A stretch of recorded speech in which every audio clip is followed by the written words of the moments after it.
Так можна пустити на відеюку, так? Чи воно забанити можна? Може забанити. Зараз нас вже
Hello and welcome to Norwegian-Ukrainian Chamber of Commerce networking meeting in Kyiv.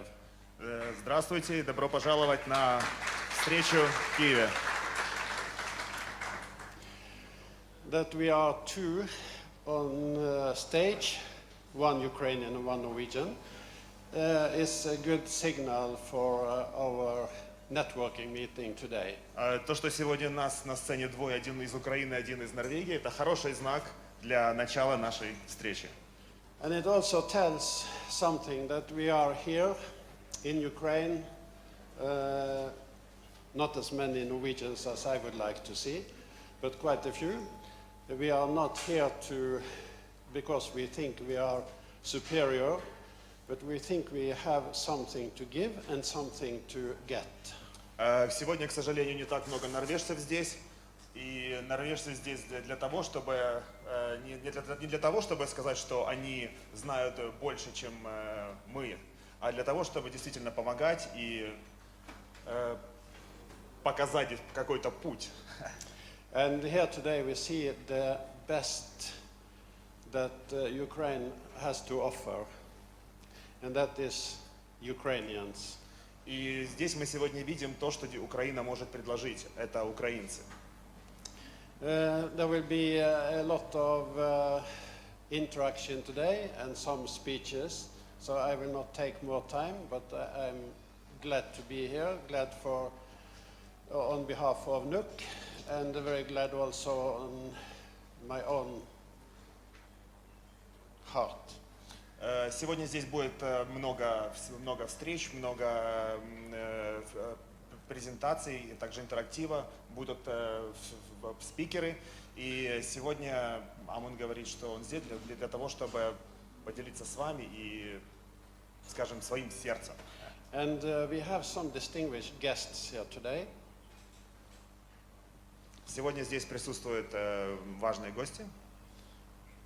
We have Deputy Minister from the Ministry of Energy and Coal Production. Сегодня здесь замминистра энергетики и угольной промышленности. Welcome. Добро пожаловать. And we have Richard Scarborough from Norwegian Embassy. Ричард Скарборо с норвежского посольства. And we have many more, too many to mention now, but you will meet them during today's program. Да, и также много людей, которых мы рады видеть здесь, и добро пожаловать в программу. But the next on stage will be three interesting persons from Norway, our three project managers. Дальше вы увидите три интересных персоны на сцене. Это три наших проект-менеджера. Чартан, Линда и Генрик.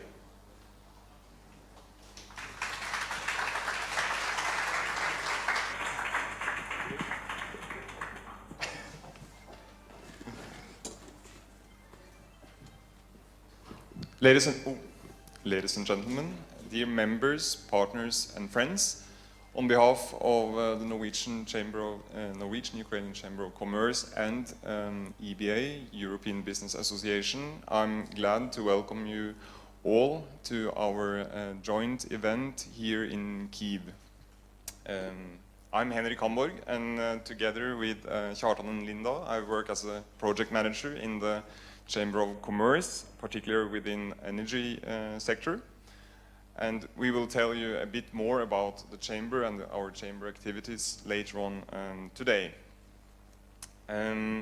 Ukraine is facing challenging times, but at the same time that gives us a large window of opportunity that we in the Chamber will try to fill as good as possible. And we hope that also this day will give all of you a good opportunity to that. We have several guests here today that will give you a sneak peek into the current situation, and we are really much looking forward to that.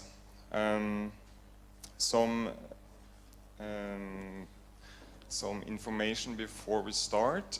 We are quite many here today, and we are really pleased for that, of course, but that makes the infrastructure a bit challenging. So please be on time in and after the breaks. That is an important message from my side.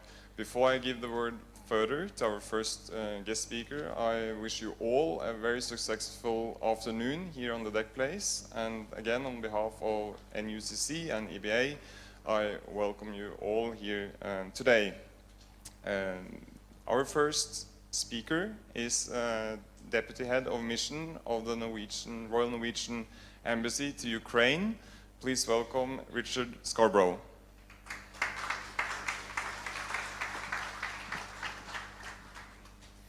Ladies and gentlemen, thank you, Henrik.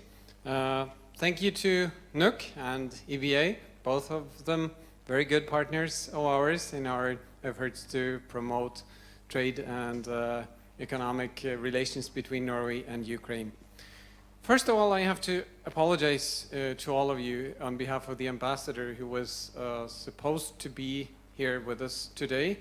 Unfortunately for us, perhaps fortunately for him, he was urgently called to the Prime Minister's office for a conference tomorrow, so he had to leave on short notice. It might please you to even know that the reason is that very soon he will be taking up the position as Director General of the International Department at the Prime Minister's office, which tells you something about the importance that Ukraine actually holds to Norwegian politics these days. That the Prime Minister, who could have chosen more or less anybody for the position, she specifically wanted the Norwegian ambassador to Ukraine to serve as her future chief advisor on foreign affairs. I know that a lot of you know the ambassador personally, so I take this as your tribute to him rather than anything else. I'm very happy to also recognize as one of our distinguished guests today Mr. Oleg Anatolyevich, Director General of the Ministry of Energy. His presence is a signal of the importance that Ukrainian authorities are also attaching to the joint work, I would say, of the Norwegian Ukrainian Chamber of Commerce, the Norwegian Ministry of Foreign Affairs, and in this case also some of our local partners like Alina Siderska of Easy Business and Arne Jacobsen of Blåfall. This study that they will hand over to the ministry later is one that we are very excited about. We are very happy to have supported this undertaking and very interested to see what will be the results of this as further work is being done in Ukraine. And we certainly believe that this is just one example of the sectors where the potential for cooperation between Ukraine and Norway is significant. Now, I'm very, very happy. It warms my heart, in fact, to see so many people here today, because we keep talking about the potential for economic trade and relations. Our political masters, more than anybody perhaps, and of course we are the ones feeding them with their talking points and so on their potential. But we need to start to go beyond potential and realizing potential. And I'm very happy that this is one of the events dedicated to this. I'm also very happy that so many of the participants today have also been participating in the week-long event organized by NUCC called Young Entrepreneurs. Welcome to all of you as well. And I just wanted to end by reminding, as I did to the young entrepreneurs earlier this week, that be assured when you do your best to profit, in fact, from present and future business relations, that there is political support from both sides. this goes all the way down to us at the embassy. Dmytro Pankratov, our business coordinator, is sitting here second row. Together, we always try to help out businesses who are interested in our assistance. And this also goes right to the top with our Minister of Foreign Affairs coming again to Ukraine early July.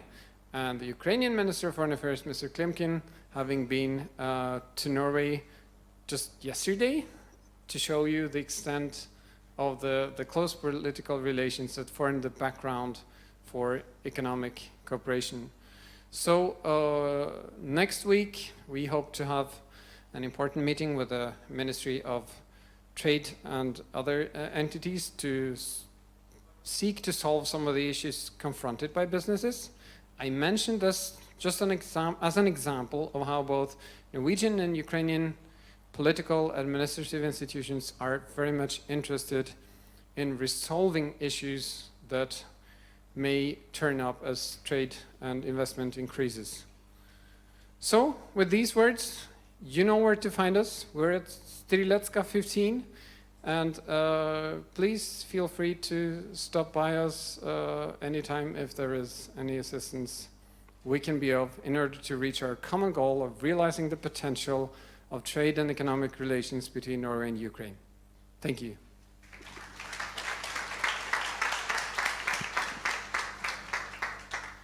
Thank you very much for that, Richard. Very promising words, and I think you all should actually visit the embassy. It's worth visiting, not only because of the architecture, but of course also because of the content and the nice people. Now I want to introduce to you, you have already heard the names, Ms. Alina Swiderska, representing the NGO Easy Business, located here in Kyiv, and also Mr. Arne Jacobsen, representing AICE, and also a board member of the chamber. They will now guide you through a report that they have made on a request from the Ministry of Energy and Coal Production here in Ukraine, and we are really looking forward to what they have found and the recommendations that they will now share with us. Thank you. Thank you, Henrik, for introducing us. It's really a pleasure being here, actually communicating the results of our projects, and we look forward to implementation of what we have found out. First of all, I would like to tell more about the history of the project, how it developed, what were the key aims and project deliverables of this project. I think it started more than half a year ago when the Norwegian-Ukrainian Chamber of Commerce approached the Ministry of Energy saying that they want to share experience, they have knowledge, and they are willing to cooperate. And the Ministry of Energy was quite responsive to this. They supported the idea that Norway can share the experience in the development of the small-scale hydro projects. And we already have representatives here in the room, like Sergei Porovsky, helped a lot with driving this reform and this project. And we, at that time, received support from the Minister Demchyshin, the former Minister of Energy. Later on, like months ago, we received support from the current Minister of Energy, Mr. Nasalik, which means that Ukraine takes seriously these issues, especially development of the green energy. So the project was also generously supported by the Norwegian embassy. Thank you so much for this, and we really hope that the findings and the cooperation between Norwegian business in the form of Norwegian Chamber of Commerce and the Ukrainian government will be fruitful. And I would like also to mention that the partners and actually the drafters of this report were the Norwegian Chamber of Commerce itself, the Easy Business organization where I work, and we also involved the partners from the law firm Everlegal, who provided legal support, and the Ukrainian Association for Renewable Energy. They provided us with the key data for the report so that we could actually rely on the information which we are providing in the research. And why we think that Ukraine has a really great potential and why it could be interesting for Norway. Well, Ukraine used to have really lots of small-scale hydro stations previously during Soviet times. I think that during the time there were around 1,000 small-scale hydro stations.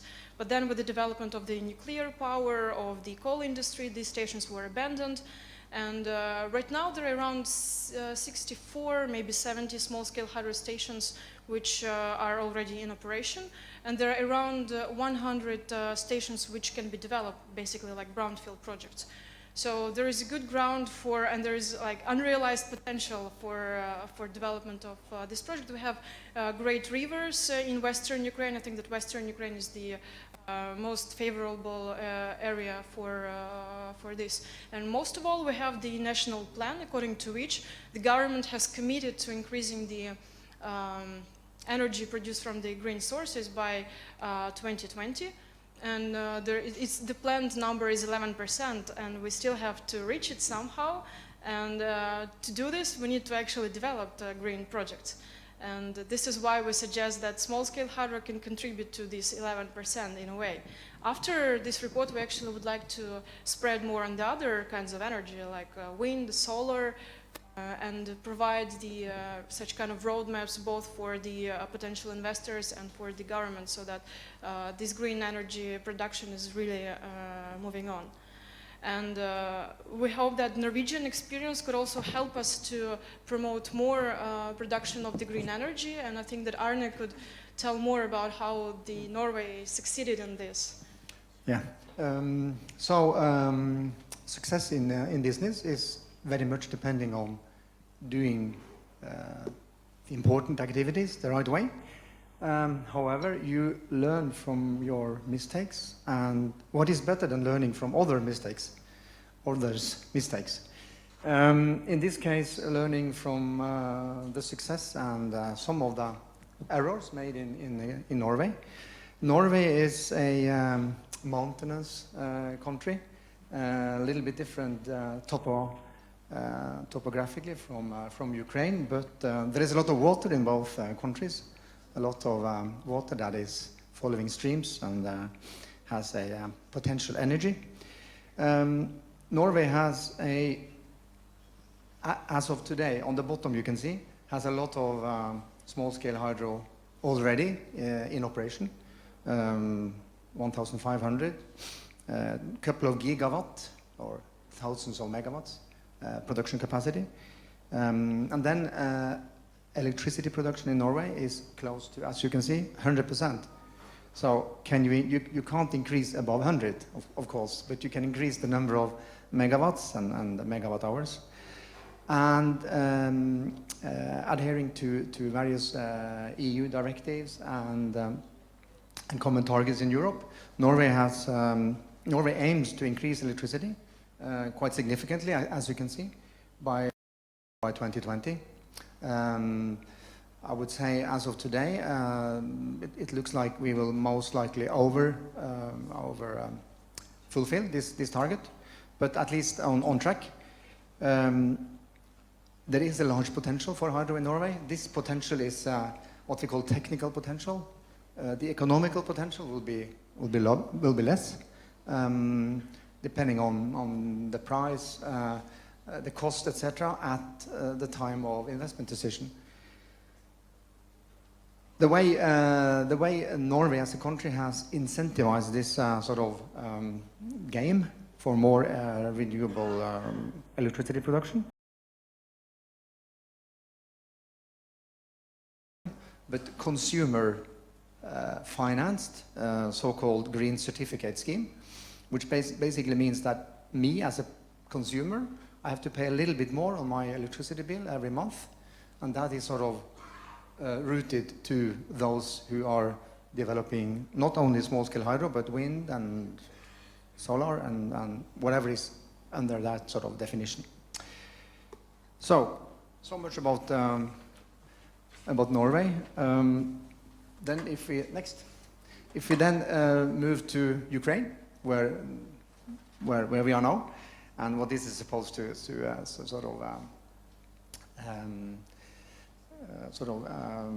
be about.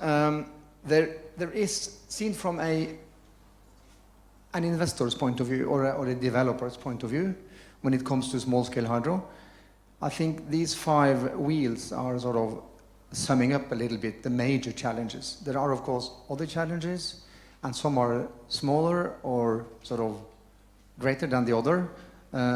Don't put too much focus on the size of these wheels. I think they are sort of, they could be different from project to project. But of course, land issues, and believe me, we have also land issues in Norway. They are again, in a country like Ukraine,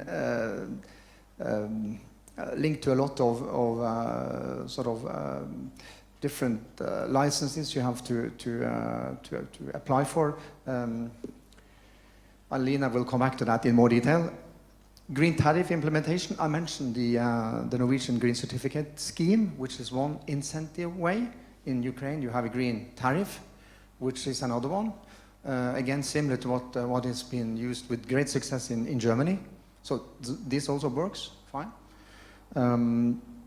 The challenge with green tariff sort of Ukrainian way is that you have to principally construct your plant, and then you will have your sort of green tariff approval. So that means in theory you could end up constructing, investing in your small-scale hydro plant, and then in the end, at least theoretically, not receiving your tariff. So challenge, local politics. Yeah, local politics is always a challenge, again, in Norway, Ukraine. And I think a lot of the reason for the local politics being a challenge is lack. Very often what we see is lack of information, lack of understanding, whether specifically pros and cons. Yes, there is always sort of negative issues when it comes to an energy production, whatever.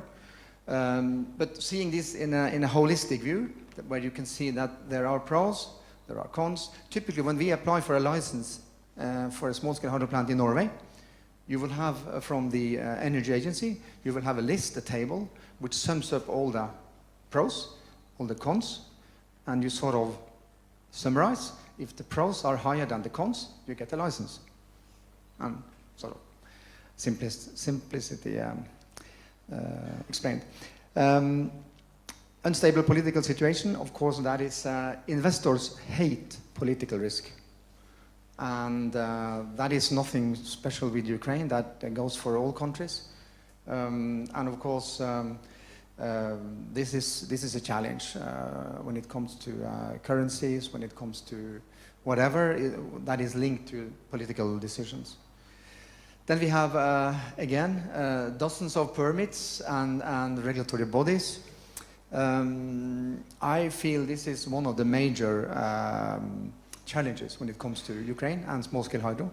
You need to make sure you follow all the local and central sort of governmental level applications and approvals. That is specifically if you come from abroad, that could be a challenge. So I guess that sums up my sort of looking from the sideline piece. And I guess you, Alina, will go into the permits and Yes. stuff. Thank you, Arne. Actually, this challenge of dozens of permits and regulatory was considered by us when we decided why actually drafting this roadmap. Well, the idea was to inventorize all kind of regulatory acts which are required to start and actually operate the business here in Ukraine. So we understood that there are like several permits related to the land, construction, environmental issues, and actually marketing, but we didn't know what is the exact number, how much time does it take. And we thought that it would be easier for the investor, on the one hand, to understand what kind of steps will he have to make to enter Ukraine and to start a project. And on the other hand, we understood that this could be useful for the Ministry of Energy in terms that they know what is the way for the investor and how it can be improved. And based on our inventorizing, we drafted also policy recommendations. As you can see on this brief sketch, there are around 45 permits related to all kinds of like land construction, environment, and marketing. And it takes around 2 years for the company starting from entering to Ukraine and connecting to the grid to start its operation. And the investor, in average, will interact around 24 regulatory bodies. So I think that the number is quite high. Probably 2 years is not that long, but taking into account that the investor will have to run from a central agency then to the local bodies, it can be quite confusing and bears lots of corruption risks. So the biggest part of our roadmap, which you will see later, consists of the table, which summarizes such type of information. Is that we mentioned which type of permit does the investor need to receive, who is the issuer, how much time does it take for you to receive, is it 10 days, is it 30 days, is it limited or not by the legislation. Then we also found out what is the fee for receiving permits, and the list of documents which the company must submit, and actually what will be the form of the approval. And the problem with this is that there is no one document or not one legislation which will tell you this, but in this report you will find all this information summarized logically, and actually it's like step by step what kind of things you need to do. After we did the review of all the permits, and while talking with the business through the Ukrainian Association for Renewable Energy, we summarized the key challenges and key policy recommendations which could be implemented by the Ministry of Energy and also by other state bodies. We'll take into account that there are like 45 permits and there are so many regulatory bodies which the investor needs to interact. It seems reasonable to have a single window approach to receiving the permits. It can be implemented in a local level or central level, or there should be mechanisms to reduce this kind of interaction of the business with the regulatory bodies. In Norway there is one agency called the Norwegian Water and Energy. The sort of energy agency, which deals with water and related energy sources. And actually, what they have done in Norway is to build up a web-based sort of tool, where you as a developer or investor, or just if you're curious, you can access that site. You can find all the spots in the country where it's possible to sort of develop a small-scale hydro plant. You can find the amount, the basic hydrology data, you can find the basic cost. So your first stage development is done there. And of course, that's a very sort of early stage starting. So it's the screening stage. And actually that has been, as far as I know, that has been developed by the Norwegian Energy Agency also for Georgia. So there is, and they have done it a little bit of a different way, of course, because we have to do it your way, not Norway. So it's definitely easier when the investor has one body to whom it refers, it submits the application documents, it refers to information. And actually Arne already mentioned is that we also recommend that there should be developed some kind of a maps and like open data on the hydrology information, so that the investor goes to the website, he sees, okay, so these are the rivers which are suitable for development of the project, or these are the areas which you definitely cannot do anything and you shouldn't even consider or in spending your time. And this type of information is available on the Norwegian website. Yes. It is the basic information which allows the investor to evaluate the potential of the project development. So this could be also a good thing, and we have lots of good resources. We have, I think, lots of maps. They just need to be digitalized and put it on the website, and this will be much easier for an investor to move on with the project. Another very important thing is the independence of the energy regulator. It's actually the body which is responsible for approving the green tariff, for pricing policies, and there is already a draft law in the parliament, and it's been pushing for several reasons many times, and I think it was supposed to be today in the agenda, but I think that the parliamentarians are always finding some reason to postpone this. So really, all the investors, they said that, okay, it's very important that the regulatory body who is doing the pricing and approving the green tariff, it must be independent. So really looking forward to the parliament to adopt the new bill, the new law on the energy regulator. Then Arne already mentioned the approval of the green tariff. The problem is that the investors actually suspends all his money, all his like 3, 4, 5 million euros to construct the project, to get all the permits, and only after that he can receive the green tariff. So this is kind of a risky, and taking into account our unstable political situation and not always independent regulatory bodies, there is a risk that probably this green tariff won't be approved for the company. So the investor will consider several times whether he should do this initial investments in the project. And another big problem, which also relates to the challenge which was mentioned before, the local politics, is that on the local level, people sometimes don't understand the benefits of the green energy projects, and sometimes they consider them environmentally hazardous. So when we talked with several companies who are developing small-scale hydro projects in Western Ukraine, they said that one of the key arguments of the local people was that the fish will die, the rivers will be polluted, like there is no absolutely benefit from building small-scale hydro. But the problem is that the last hydrological study, or the fish studies, was conducted in 1981. Like the nature has definitely changed since that time. Some rivers have changed. So there is a need to first conduct new environmental studies and provide more information for the local population, to communicate with them more in terms of what are the benefits of the green projects and what probably the cons of that, and how these cons can be, risks can be mitigated. This is, Arne already mentioned that they do this in Norway.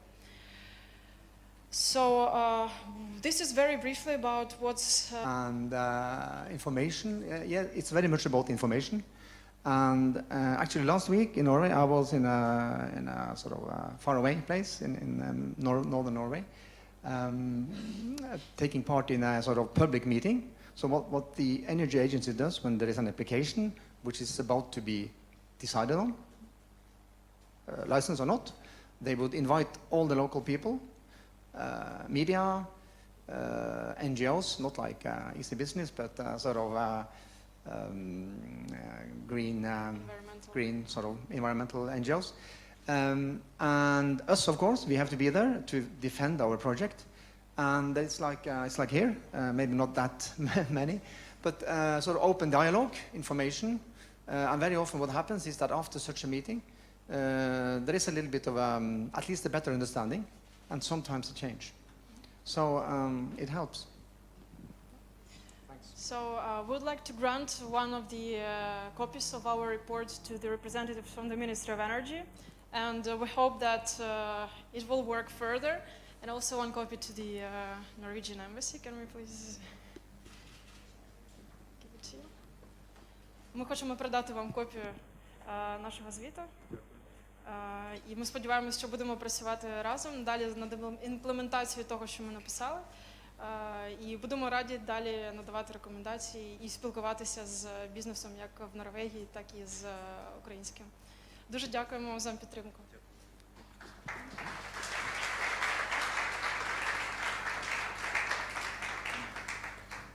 Міністерство енергетики і вугільної промисловості дуже вдячне за започаткування цього проєкту і за надану допомогу. Надіюся, що ваша робота буде обов'язково імплементована, і це буде сприяти розбудові, подальшій нашій співпраці між Україною і Норвегією. I shortly will say that Ministry is glad to be here and say thank you for this job, and they are ready to provide some support and future cooperation. Thank you very much. Thank you.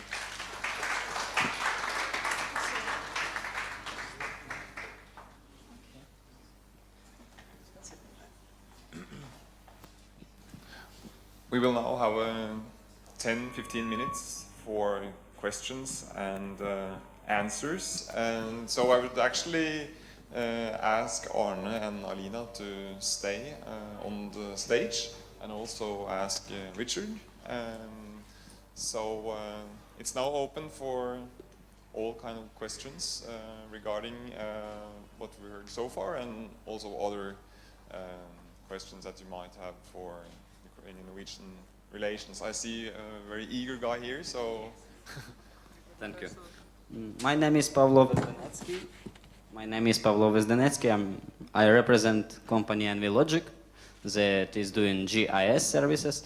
And I have a question to Mrs. Alina and Mr. Arne. You have mentioned in your report that availability of open access to hydrology statistical data is very important, and that you have some map and web-based geoportal for Norway small hydro projects. Yes, does similar web-based portal exist in Ukraine, or it is under development, or you are planning to create such geoportal? Because we would like to offer you cooperation within this project. Well, actually, we're not responsible for developing such web portal. I think that this would be like kind of a policy recommendation for the Ministry of Energy. We actually have a similar thing for the oil and gas and for subsoil resources. So there is a map and you can go and see what kind of the subsoil resources are in Ukraine, who holds the permit. But there is nothing like this for renewable energy projects, for the sun, for the wind, for the rivers. And this is actually would be a good thing to have, especially if we are really committing to develop such kind of a project. And I have a small question to Mr. Arne. Do you use satellite images of satellites Landsat and Sentinel in Norway to analyze the terrain and the gradient of the terrain in order to analyze the capacity of small hydro projects? Because satellite images and radar images, they represent very easy way to analyze where a new project can be started. Thank you. Okay, I'll try to answer.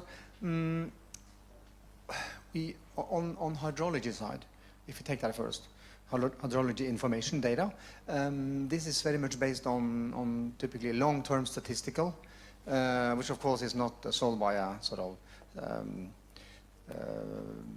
whatever is done now. That is very much based on statistics. 30-year, 40-year, 50-year, the longer the better.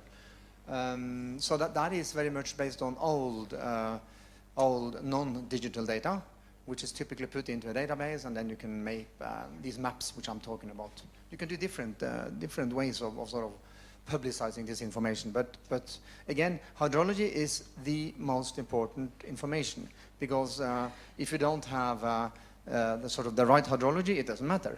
But of course, whether you have it, if you have it, there's a few other challenges. Talking about mapping. We do, if you have a reasonably sort of economical project, you would typically use more sort of enhanced methods like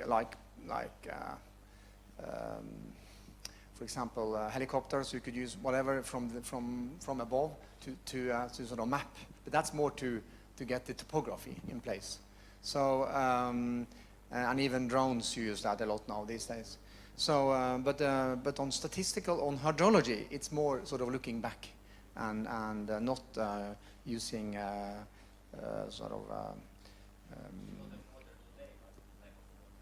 Yeah, well, water tomorrow is sort of different issue and very difficult to have a sort of at least the answer. That's always uncertain. That is the sort of hydrology uncertainty, which we can live with, because there are a lot of numerical models you can use to predict based on the statistics. And that is again based on issues like climate warming, for example, which will in Norway, for example, increase the wet and warm periods. More hydro and less summer time. So. Are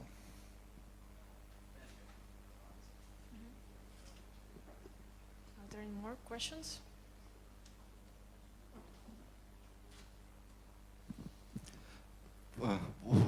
From Ribak, I have a few, let me say, questions and comments. So you mentioned a couple of problems, listed them on the page, yeah. But frankly speaking, all these problems we see now for more than at least 6 years. 6 years ago, we established the European Ukrainian Energy Agency. By the way, representatives of the agency here in the room, and we trigger the same questions for now more than, I don't know, at least 6 years, and nothing has changed. And let's don't be stupid. I mean, politicians should change the country, and obviously there's no willingness to change the country for the better.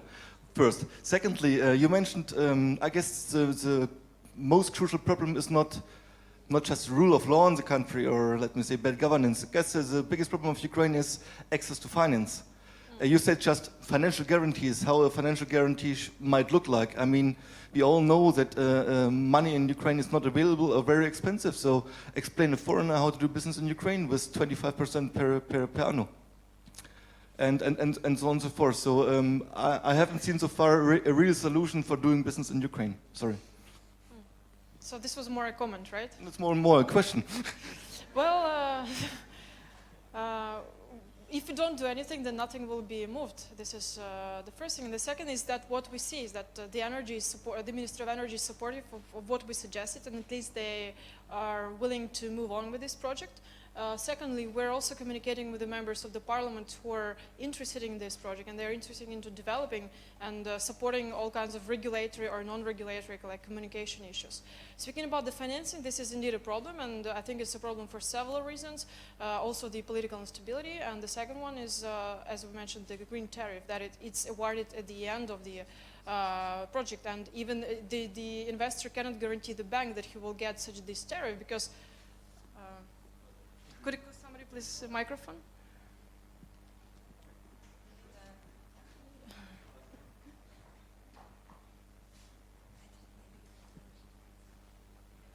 Thank you for reminding me, because it was my last question, by the way. You said the investor should know from the beginning on whether finally he will get the green tariff or not. Yeah. But I thought about the same as well. But what can you say an investor from the beginning? Yes, if you have finally a water power plant or a solar power plant, whatever, of course, according to the law, you will get the green tariff. That's all what a legislator or an authority can say in Ukraine. But that is not a guarantee. Finally, you have to get access to the grid and to install the power plant. And then, of course, according to the law, you get the green tariff. Which guarantee you might get in advance, which should work afterwards? I mean, I don't see this mechanism. Can I try to answer? Yeah. I think having a, let's say, 100% certainty that you will have your green tariff in the case of Ukraine is a must. If you go to the bank, if you get a debt financing, the bank will never ever release that before he is certain you get your tariff. It's simple. It's the same in Norway. It's the same in Sweden, I'm sure. It's the same all over. And this is you can't just go to the bank and say that, yeah, you know, of course we will get it because everybody else receive it when they complete their plans. No, that will have to be a firm sort of commitment which you can present upfront. That's at least my experience with banks. And believe me, financing is not a straightforward way in any country.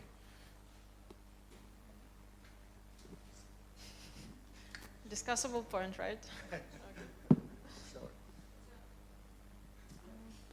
More question? We just have a comment for this first. And if you can also please present yourself and then. Well, Linda, you know me.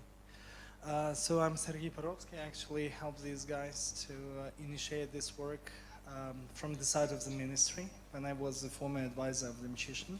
Well, I was advisor to the Minister Demchyshin and a former advisor.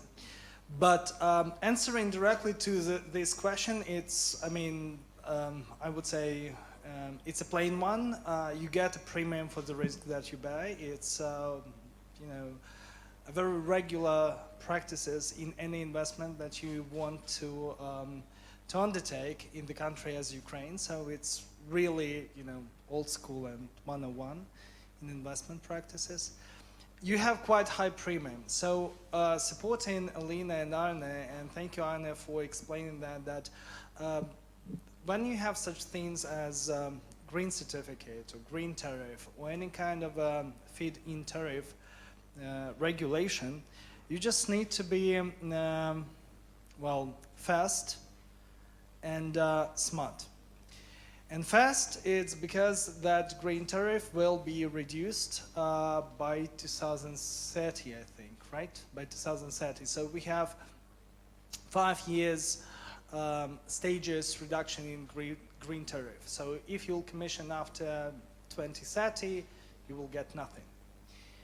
And second, in terms of being smart, your main reliable partner needs to be in Ukraine, and this is the key for any kind of renewable energy project development or alternative project development or any project development.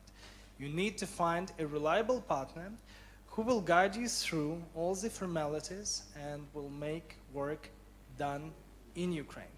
So this is the key. And answering directly about the purpose of this roadmap, that was exactly the purpose. We wanted to see a quality report which will provide a quality layout, what kind of situation we have in Ukraine, so for investors will be a little bit easier and more comprehensive to get this picture and have that from the source which is reliable, not from some rumors, somebody said something. So I think once again, thank you very much, Alina, thank you Easy Business, thank you Anne, for that work, very impressive. And I hope, yes, you definitely need to include our beloved state agency on energy efficiency and energy savings to that, because they also bear a portion of responsibility and some work was already initiated in this. What we really need in Ukraine is comprehensive and stable rules under which we play. Thank you. Thank you, Sergey, for support.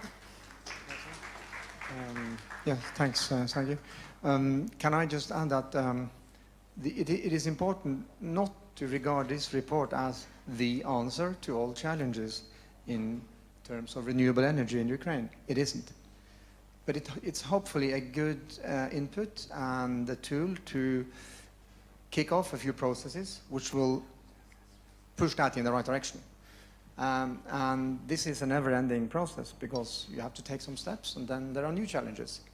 So, and when it comes to financing, to sort of, at least for now, conclude on that subject, having a green tariff that sort of has an end is not a problem, as long as you know it has an end there and then. But you can't change the rule of the game during the game. You wouldn't introduce offside after half-played football match, would you? So, simple. KPMG Ukraine, Anton Artemonov. Thank you very much for a thoughtful presentation. I was just trying to understand what was the motivation for this particular project. I mean, choosing the hydro sphere of the alternative options, as opposed to saying solar or wind. Does it face less hindrances to commission a project in this particular area or some other reason? Can you elaborate, please? Well, the first reason was that we wanted to have like exchange of experience between Norway and Ukraine. Norway is definitely succeeding a lot in the sphere of the small-scale hydro development. And as I mentioned before in the report, that our intention is to spread more of the analysis for other spheres like solar, like wind, and other sources of renewable energy production. And definitely, a small-scale hydro is a good example for investors because it's not that expensive to build this plant, and the return payback period is also quite reasonable. And for the investor, it's definitely a good opportunity to invest in. So basically, I think that there are two reasons. The first reason is that exchange of experience within Norway, and the second one is that it's investmentally attractive project. I think you basically covered the sort of the reasoning behind. We could have done wind, we could have done solar, but again, maybe it's a lot of the same issues in those areas, I'm sure. And then you have other additional issues, but it's about the fact that we have a lot of experience in hydro. So it was sort of a natural starting point. I would like to mention that the roadmap itself, it can relate to any kind of project. So it relates to land, to health, to environment, to construction permits. So maybe more other permits will be for other types of energy, but basically this roadmap is kind of a basic for most of the projects. It will be just expanded and the policy recommendations could change depending on the type of the energy, but the basic table is kind of a very generic. It can be used for most of the projects. Thank you to Richard, Alina, and Arne. I think we'll stop there with the questioning session, but they will all be here in the break and also further in the afternoon, so use the chance to talk to them if you have some more questions. I also want to mention that there will be a press conference tomorrow at 10:30 in the Ukrainian Crisis Media Center, where we also will present the results and recommendations from the report. Now we're going to have a short coffee break, and that will be served in that direction. I would kindly ask you to be back on your seats in around 12 minutes. We will, of course, collect you all, but now feel free to get a cup of coffee or something to eat. Drink, sorry.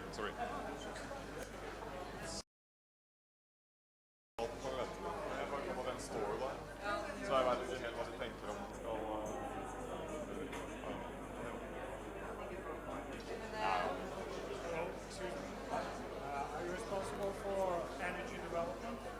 Yeah. Just put this away.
Okay, I will take it because I want to. Let's take some coffee together and sit down. So you go there and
Everyone, could you please take your seats?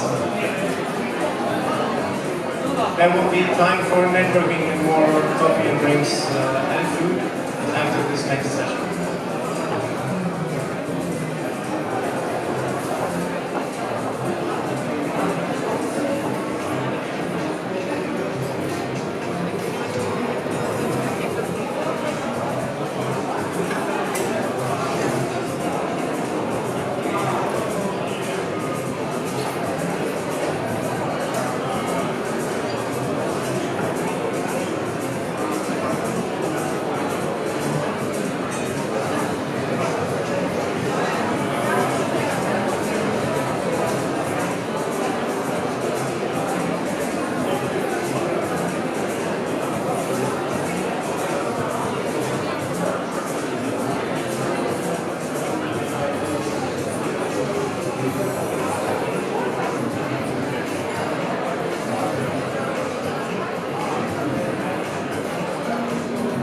Everyone, we will start in 1 minute.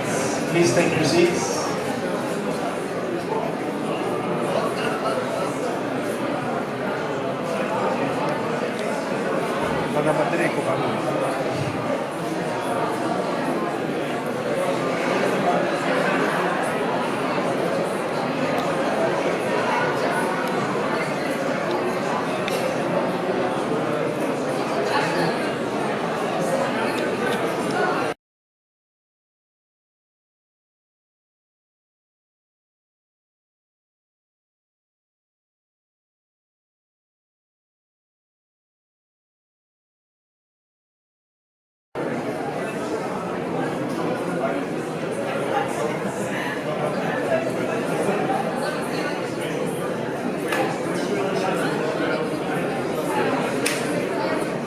Everyone, could you please take your seats?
демонстративно. Можно просто как бы взять в руке, да, вот так. Во-во-во, ага. Хорошо.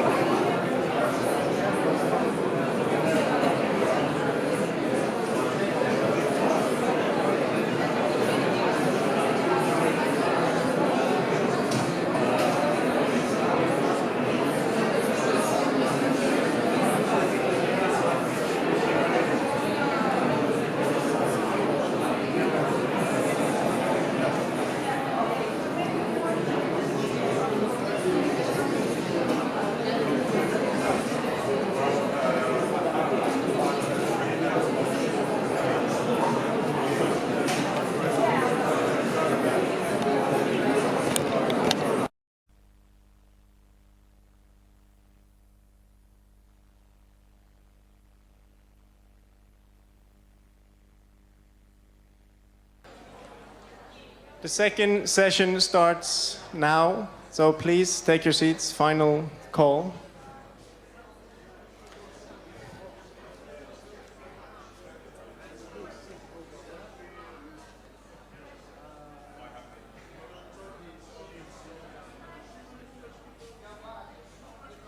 Jeg synes du skal rope litt høyt at nå må dere komme.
Okay, everyone, we will start now, so please take your seats.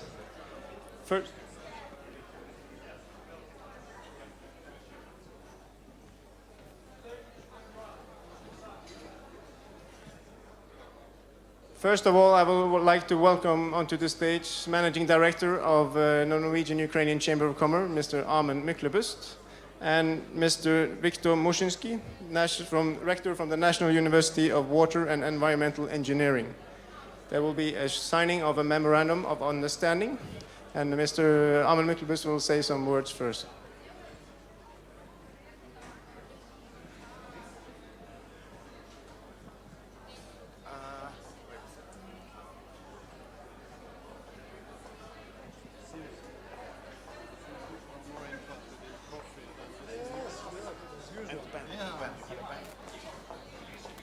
Хорошо.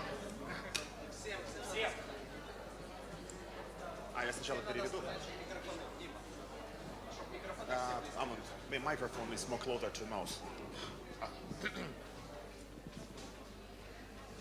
I think we can start. There's some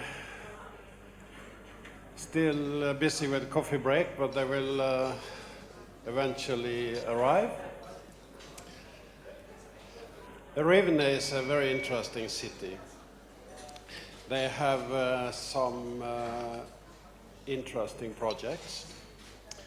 They have the best university in Ukraine related to hydro and environmental issues. And what we are signing here is a memorandum of understanding.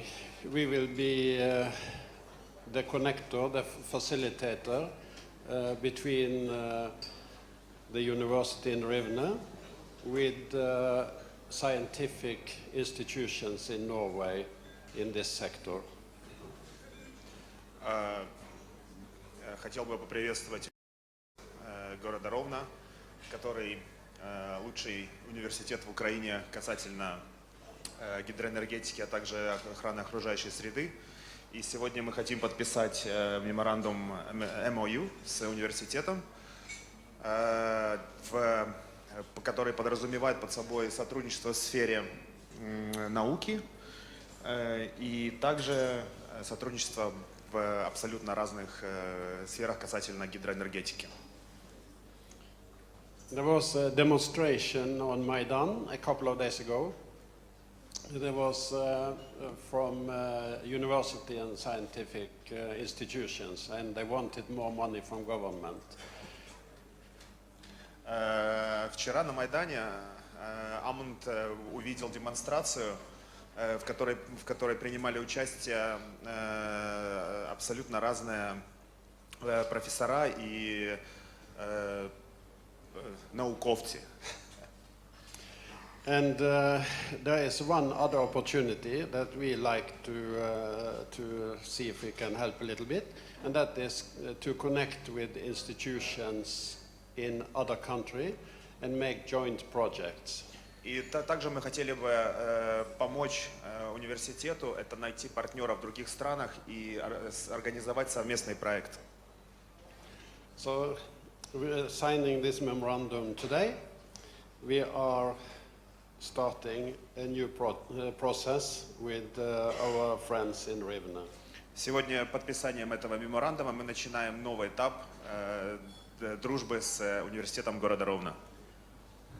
Thank you for our Norwegian friends. I'm very glad to be here and very glad to nice to see you again. And I hope that seeing this agreement, we are making a first step.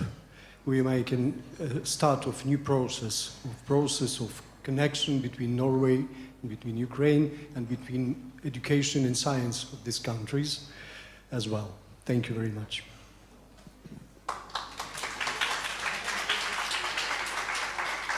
Okay. Присаживайтесь.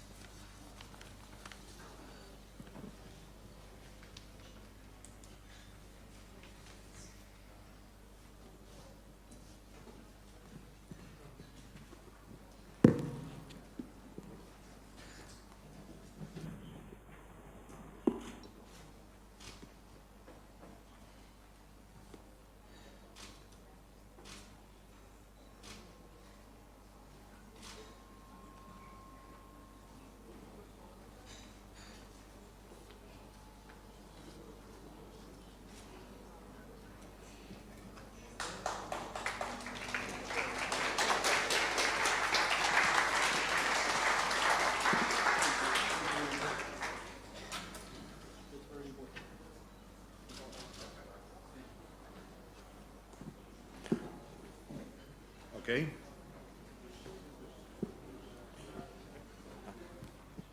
Okay, there will now be a slight change of plans since we are a bit behind schedule, and one of our next speakers, they will go to a different conference in not many minutes. They are the group that is, or the person who is now will present something is Natalia Tatarchuk. She is part of our Young Entrepreneurs Group, which consists of 20 very talented and ambitious young leaders from Norway and Ukraine. This year we have 7 people from Norway and 13 from Ukraine. And we have been in Lofoten and Bodø in Norway and Kyiv, Lviv this week. And we will have our last session in the fall in Oslo as a part of our business educational program. We are very thankful that she can come up here and present something. And it's very exciting since she's going to another conference in just a few minutes. So please give a hand for Natalia Tatarchuk.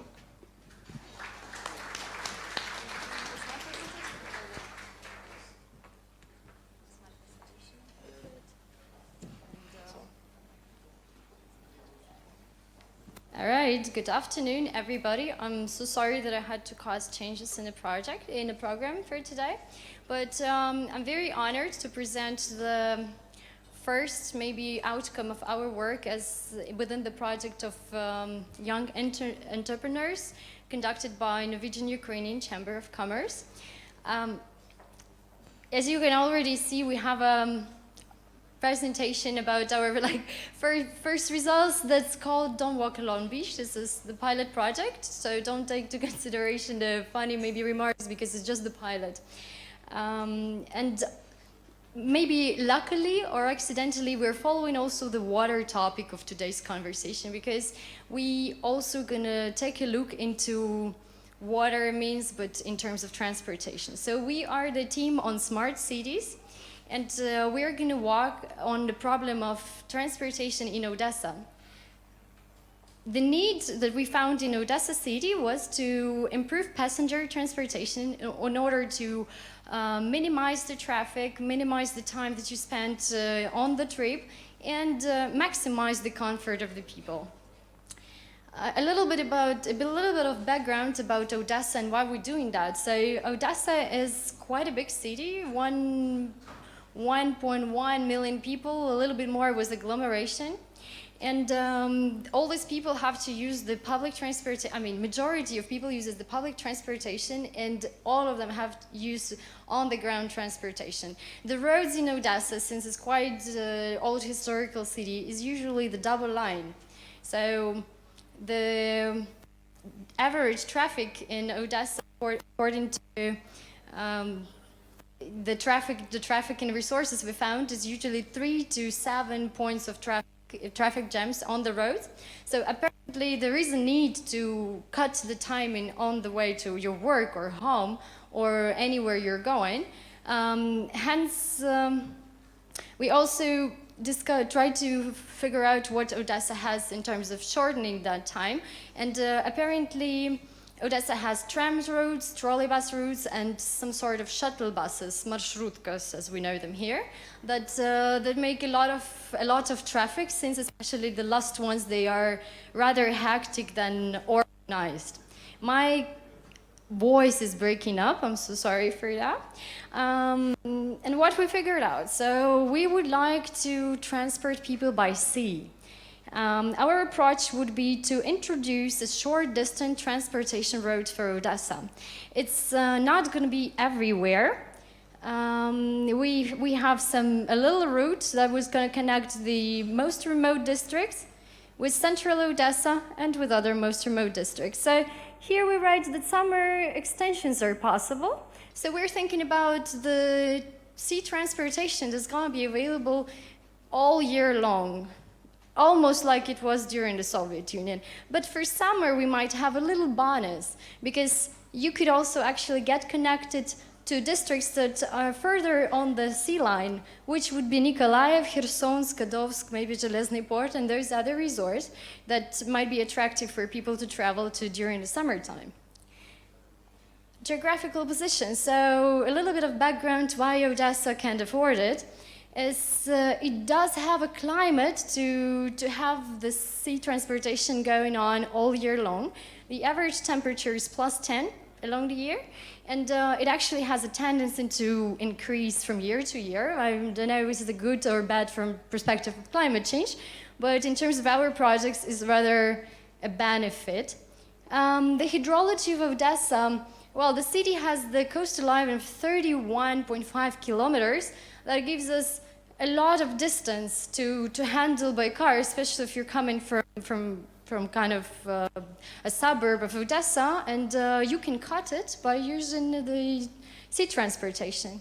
There are role models. Since we are in a kind of Norwegian-Ukrainian workshop think tank, we decided that we are going to take a look on how this model works in other countries. We did find some role models and some bright examples of where we can actually look into. We found that Hamburg, Oslo, New Haven, Stanford Road, and Copenhagen are going to be the best examples for us. But recently, Norwegian experience, by accident, not because we're a Norwegian group, but Norwegian experience is becoming even more relevant for Ukraine, because they, being a country that has a lot of islands, a lot of water connections, they actually have 3 transporters that provide non-stop winter-summer connection through the islands and within the city of Oslo. Right now, Oslo is going to have a new project. They're going to introduce new intersea connections. So we're going to take a look into their experience a little bit more. But right now, you can see that I'm writing here that there are 3 operators that transport people and cars, which is also important for maybe other developments of our project, running our gas either on renewable diesel, that could be a synthetic diesel, which is locally produced for Norway, but we can locally produce it in Ukraine maybe one day. That's another subside of this project. And yeah, it transports people for 20 hours per day, every day. Economics behind the project in Ukraine. It's going to be a rather eco-friendly project. We're going to work with National Institution on Ecology of Ukraine. They already trying to figure out what information they need to analyze to estimate whether this project is going to deliver any harm to the ecology. For the time being, their response was, well, it's been operating all the time, so you probably can do it, but we are looking into ecological issue very much. That's why it's first on our agenda. The smart city component. Since we're a smart group, a smart city group, we would like to introduce also the smart city components into it. Those could be a very maybe traditional for Western Europe and Norway systems, but there should be finally more of people user-friendly stations. Actually, the ducts should be reconstructed, the Wi-Fi points should be there, the solar chargers, all the smoke, the electronic tickets, finally the trafficking of your passengers, and understanding the economy behind the project. This is all going to be tracked, or at least we will try to estimate, or we'll try to do our best so that all of these little details on smart components are going to be included. Later on, Charlton mentioned I'm going to another conference to actually present the very same presentation. It's going to be a conference held by Intellectual Transportation Association, and we're looking forward to see what kind of smart component they might offer from the transportation point of view. And it's going to be also recreational and industrial, because the experience in other countries shows that you can transport people, you can transport goods, you can transport cars, cargoes, everything. But industry is not necessarily the hardware. Industry might be a commerce, which is also a business sector. So if you look at the project from the perspective of just transportation, we're just going to do just a water taxi. But if you look at the project as a complex, smart solution, we also going to look into DAX, what kind of other maybe buildings, maybe other facilities that we can introduce on the decks to make them being more interesting. We're going to look into what kind of other attraction you would like to see while traveling on the sea, to the just business road to work and back, but also a recreational of, can I see something else on my way, but just cutting the line. Odessa, we found stakeholders. We already talked to Odessa City Administration. It's going to be a process for them too, but it is in the strategy of the city that this meaning of transportation should exist. So we have open door from Odessa City Administration. We have civil society involved. In Odessa, they have lots of initiative groups that are looking forward into implementation of these projects. They have a couple of business plans. Some of them are available for our assessments as well. So people are working on it. We're talking to ecologists, to the companies that provide the trafficking right now, the current road trafficking. They're more than welcoming us to include the sea transportation into their projects as well.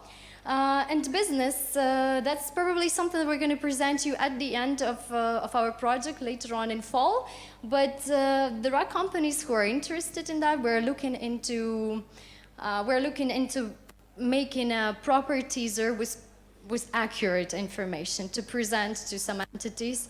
It's part of EBRD program for Odessa, so they might get interest, and there are some Norwegian companies, operators that are involved in this sector. They're also interested in looking in. So yeah, we actually gonna try our best to make this project livable. I chose this quotation, and it might not exactly correspond to the presentation, but there are no traffic jams when you go an extra mile. Take into consideration the Ukrainian realities, and since we're always talking about the burdens, the barriers, the challenges that we are to meet, and the motto of our group would be that we're gonna do it. So we're taking that extra mile. And more to come. So since I told you that we are actually aiming to presenting and pitching to some investors, we're going to have all financial data that we would be able to collect. We are going to estimate or try to assess the NPV, CAPEX, OPEX, all this financial data. Indicators, the ecological input, we're going to coordinate either with Odessa Ecological University or with National Ecology Center. That probably might actually resurrect in Odessa, because right now it's not in the best position. And we're gonna do more pitching and more networking. That's pretty much the plan for next 2 months, 2-3 months. And that will be it for me.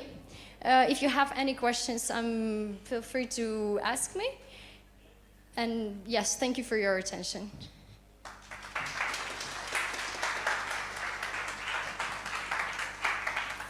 Thank you very much, Natalie. Are there some immediate questions now for her and the group? Otherwise, we would continue the program and wish Natalie good luck on the conference in only a few minutes. And we are really much looking forward to see the results from not only your projects, but also the other 3 groups that are working with other projects within the Young Entrepreneurs program. And before we continue, there are 2 cell phones missing, one iPhone 5 and one Samsung phone. Have anyone found 2 of these? They were, okay. Problem solved. Very good, thank you. Kjartan?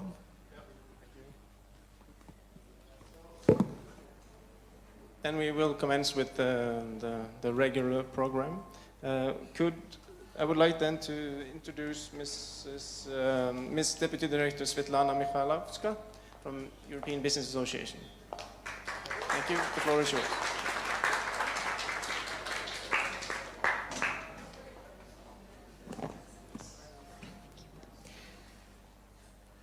Well, ladies and gentlemen, good afternoon. I'm very glad to be here. I was asked actually to talk about free trade agreement, new opportunities, and doing business in light of the FTA, but I'm pretty sure that you are very well aware of what it is and how it helps to boost the trade relations between Ukraine and EU. Keeping in mind that we are a bit out of the agenda, so I will be brief. It was my great pleasure to see the latest presentation of the great project of young entrepreneurs, and I'll be also happy to pass the floor after my speech to another representative of startup, new business, a participant of the EBN Limit Ukraine project. So what I really want to share with you is the fresh new results of the EBA Investment Attractiveness Index. Earlier this morning we had a presentation and I'm happy actually to inform you that our index showed some positive trend recently.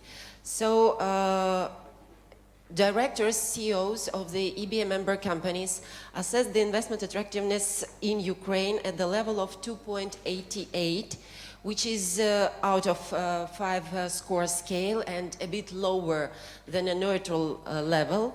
But still, it is much higher than it was at the end of 2015. Of course, the major point which was assessed positively by our members, it was certain stabilization of currency rate of hryvnia. There were some deregulation reforms implemented by previous government and planned by the new government. There were certain reforms announced and already partially implemented in terms of public procurement, which is also very important in terms of meeting the requirements Ukraine has in terms of association agreement and FTA as well, and a certain positive trend in terms of banking sector. As to the foreign direct investments, you know that the level of foreign direct investments in 2014 was actually at the zero level. Last year, experts assessed the level of the volume of foreign direct investments at the level of $2 billion, which is very low actually, and the majority of those investments, about 70%, were addressed actually to the banking sector. So it wasn't actually the direct investment into the economy, it was mostly because of necessity to refinance, recapitalize the banking sector. This year, already this first quarter, we observe foreign direct investments at the level of $2 billion during the first quarter. So most likely we will reach the level much higher by the end of the year. So again, it's a great positive trend, and you know, newcomers and new businesses, when they are considering possibility to enter this or that market, including preferential tariff regimes we have currently with the EU, they also consider other aspects, not only economical but also political stability, rule of law, simplicity to open and close the business, transparency and corruption level, of course. So having our index at the, I would say, negative felt, still negative felt, lower than the middle level. The major risks and negative things which were outlined by EBA member companies, of course, it's corruption, it's lack of rule of law, and it's fiscal pressure, both from customs service and tax administration. Just recently, it was on 2nd of June, there were a package of laws adopted in terms of judiciary reform. So we hope that at least this first step towards judiciary reform will help us to have much positive results by the end of the year in terms of investment attractiveness. The same thing we should mention in terms of currency regulation liberalization. You know that the first step in this direction was made by the National Bank of Ukraine, and possibility to pay dividends occurred in 2014-2015 already in place, and we hope that the next steps will be taken as well. So this is the major hints about the current investment climate. I hope we are moving in the right direction. The major point we are addressing to the government, to the parliament, it's collaboration between different groups of powers, because initiatives and very progressive initiatives which are done within the Cabinet of Ministers, they actually should pass through the parliamentarians. That's why the, I would say, efficient collaboration is very crucial for improving business climate and for boosting foreign trade as well. If you have any question, I will be happy to answer. If no, then I will pass the floor to Vadim Klimenko, the owner of his member of Unlimited Ukraine project within the European Business Association. Я всіх вітаю, я, мабуть, також буду англійською мовою. Hi everybody, I would personally like to thank EBA for inviting me here. And I will tell a few words about what currently HIS is. We started about 2 years ago, and we have like 3 main lines of business. We have digital media dedicated to design and architecture, and I'm happy to say that currently we are the leading digital media in Ukraine. We have about 100,000 visitors to our website, and we have about more than 1 million coverage through our Facebook and social media.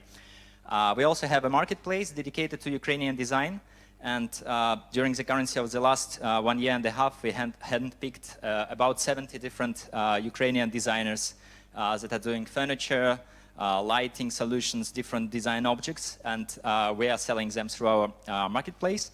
And we also have our own design line of furniture under the brand Home Ideas Supply. And I was asked by EBA to tell a few words about our expert experience. I can say that our expert experience is long, but it's quite an interesting one. We started the sales of our furniture about 1.5 years ago, and we had like two strategies. The first strategy is to sell it inside Ukraine, and another one is to try to sell it to someone who is abroad, who has much more purchasing power. So that's why we decided that we need to take part in the different exhibitions. Regretfully, at that point of time, we didn't have money to take part in these exhibitions because usually you have to pay from, I don't know, 3,000 to 6,000 euros per some quite tiny slot. And we were lucky because we won the grant by some German organizers of a large furniture exhibition in Frankfurt, and they gave us everything free. I don't know, logistics, sport, and that's how our history started. We spent there about like 5 days. We were approached by different German companies, but for most of them it was like, wow, you're from Ukraine, cool guys, we're wishing you good luck. And but we were standing like, okay guys, show us some money, we're ready to start sales immediately and something like that. But this didn't happen. But still we were quite lucky because there were some Germans who approached us and said, guys, we like the furniture, we are moving to a new large premises, it's like about 300 square meters. Are you ready to furnish us completely from A to Z? And we said, yeah, that's what, yeah, sure, of course, we can do that. So that was like, it took us about like, I think about 5 months to do that, and they were quite happy with results and said, apart from that, can you also design something for us? We said, yeah, sure, of course. And we designed a line of office separators for them because they work with large companies like large insurance companies, banks.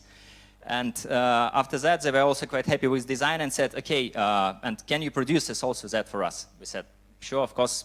And that's how our export experience actually started. So we are quite happy with our German partner. We currently have 2 production facilities. One is in Kyiv and another one is in Lviv. And we already have some B2B sales in Germany, and we are starting the B2C sales this autumn in hopefully September, October. We are also opening 3 points of sales in Poland this summer, 2 in Krakow and 1 in Warsaw. And well, of course, we need to say thank you to this free trade agreement because right now you are supposed to, I don't know, it's very fast. So we load the car in Kyiv, and in 2 days it's already in Munich, well, in the warehouse of our partners. So I was asked to be quite brief, so probably I will take some time for questions in order to be like more specific.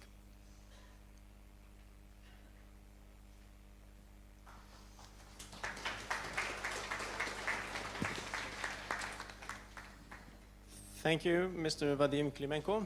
Any quick questions right now, or we can also wait for the questions and answers that will come afterwards?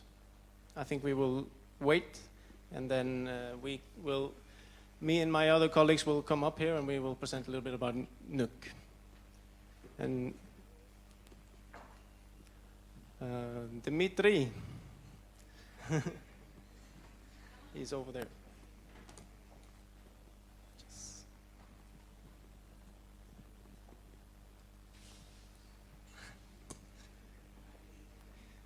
The schedule is a bit changed today, so we'll improvise a bit. So maybe Henrik can start talking about NUC and our mission, and then we'll continue. For sure. NUCC is an NGO, member-based organization. We were established in 2008. That is our history. We see, and that is a very positive thing,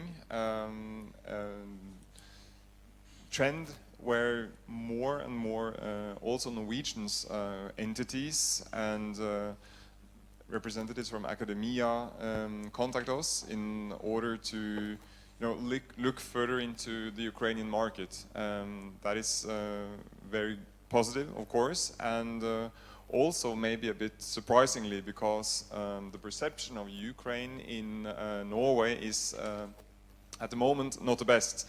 So that is also one of our most important tasks. Yeah, you can see here we're constantly working for increasing the trade between our two countries, and in addition to that we work with more positive and economic development of Ukraine as we move on and have more activities, more trade and investments in Ukraine.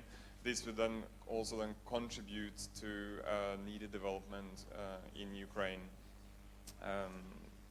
Yeah, I said that we are a member-based organization. That is partly true, but we also get quite high funding from the Norwegian Ministry of Foreign Affairs, which we of course appreciate a lot, and makes it possible for us to have a quite big organization with Linda, me and Kjartan in Oslo, in addition to Amund and Dimitri Primak as our counterpart here in Kyiv. So yeah, for those not knowing us, I thought it'd be good only to show you some of the services that we would provide you if you would become a member in NUCC. For sure, we would go into your particular business case and your request and support you with different kind of information, get you in contact with potential business partners in Norway, give you an overview of the Norwegian market, say the Norwegian market now, as most of you are from Ukraine, but we of course work vice versa. And we, as a chamber, arrange also a few events per year. This is one, and we will also have a business forum in Oslo this fall, and there you, as member, of course, are more than welcome, and then also for a better price than if for non-members. And of course, you will get articles and some promotion in our newsletters, on our website, and in other channels. So that is short about our organization, and we work within these 4 industry sectors. These have been chosen because we see the largest potential for increased trade and investments between Norway and Ukraine. That, however, does not mean that we do not work in other industries. Here we can mention textiles, shipbuilding, tourism. Tourism also a project that we'll look further into from now. But as said, the foremost important projects are these, and within the energy sector, which I'm responsible for, we and that is also a sector that is been pinpointed from Ukrainian side with a lot of potential and also a big need for not only investments but also for know-how, and that's why also the result or the report that you got presented earlier today is we hope also a good contribution to the energy sector. Energy efficiency, energy saving, 2 other important parts within the energy field, but also oil and gas, of course, and only a few weeks ago we had a small oil and gas delegation from Norway to Ukraine, and what they saw was promising, and that is also a proof of the importance of also getting Norwegians down to Ukraine and actually see what's going on and see with their own eyes all the opportunities that this large market actually offers. So that is something we will definitely also look more into, and the follow-up on this will be crucial the next couple of weeks and months. So saying that, I will pass the word to our seafood and agro expert, Kjartan. Yes, thank you. My name is Kjartan Pedersen again. I am responsible for the foodstuffs, and then particularly seafood and agriculture. Norway, the biggest trade commodity between Norway and Ukraine by now is, and by far, is seafood. It's Norwegian seafood coming to Ukraine. For the last at least 10 years, it's been 80% of the Norwegian export to Ukraine, so it's big numbers, and has been up to 1 billion NOCs, so 120 million euros. Of course, in the last few years, this has decreased because of the decreased spending power of the consumer in Ukraine, but it's still a very important market for Norwegian seafood business, especially in the pelagic world. And we have, as one of our members, they're also the largest exporter of pelagic seafood to Ukraine. And we are working here to assist them in their work in Ukraine. We are also involved with, I would like to support Ukraine in also increasing their efficiency in inspections when it comes to fisheries. The Norwegian authorities have supported them financially, and we're also looking into other spheres where Norwegian experience in seafood can be useful also for Ukraine. Agriculture is the other way, mostly. Norway is a small country, there's not that many people, but we also don't produce much agricultural products ourselves, so we have to import quite a bit. And Ukraine has, of course, the preconditions to deliver a lot of these things. So far, they are not. There is almost none of human feed agriculture going to Norway.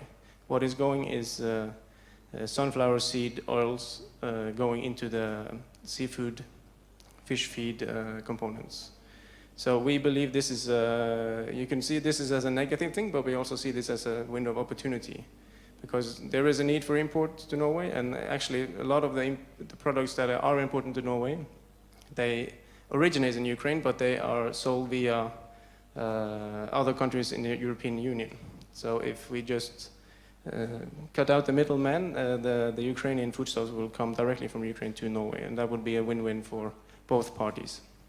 And we were, last week there was an agro expo here in Ukraine, and we had a delegation with both seafood and agricultural members down there, and the agricultural company, they're actually the biggest company in Norway on imports. They have never been to Ukraine before. So this is a problem, but also an opportunity. So we need to get Norwegian importers down to Ukraine and then also present them with the right people. And we hope that the right people is in the room today, and we hope that you are interested in joining our network. Some quick words on IT. I will give the microphone to Linda. Hello, my name is Linda Oksnes. I'm responsible for the ICT sector at NUCC. And this is a sector where there already are substantial businesses between Norway and Ukraine. And we have several members with activity here in Ukraine. This is also a sector with great potential. According to ICT Norway, the association who organize ICT companies in Norway, lack of ICT competence is one of the major barriers to growth. And we know and have experienced, and I know that several of you are out here, Ukraine has excellent ICT developers and several excellent ICT companies. And we are working to size this potential. And in addition to the services which you have been presented, we will throughout the year organize some specific ICT events, webinars, business trips, in order to match Norwegian companies both within the ICT sector but also among startups and in other sectors. We see that Norway is going through a transformation. Many industries are looking at ways to improve their productivity and efficiency, and IT is one of the solutions. So we think it's great potential there. And also, if you have any inputs and suggestions, are welcome. So please email me or contact me if you have any good ideas.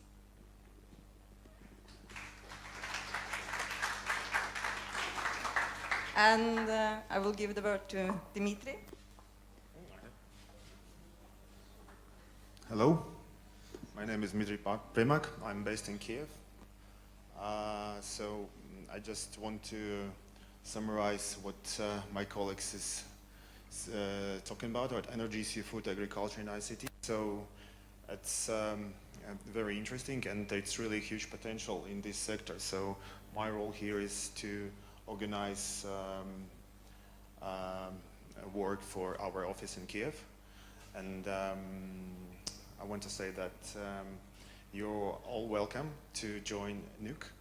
So if you have any questions, don't hesitate to email me or my colleagues, and we will help you with pleasure. So I want to welcome Henrik.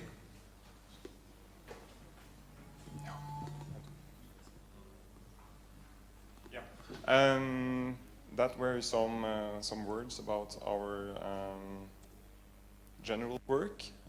Do you have time for some figures too? Very quickly, I would like, the main reason why we're here today is networking, and I want everyone to be able to be walking around and mingling with each other and with us.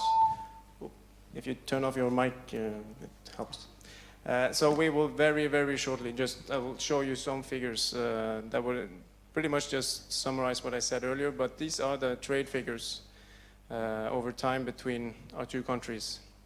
And it was stably growing up until, relatively stably growing up until 2014 or 2013, when after the revolution, as mentioned, and especially because of the decreased consumption of seafood, but also that there were less shipbuilding in Ukraine that was bought in Norway, and also decrease of some chemical substances.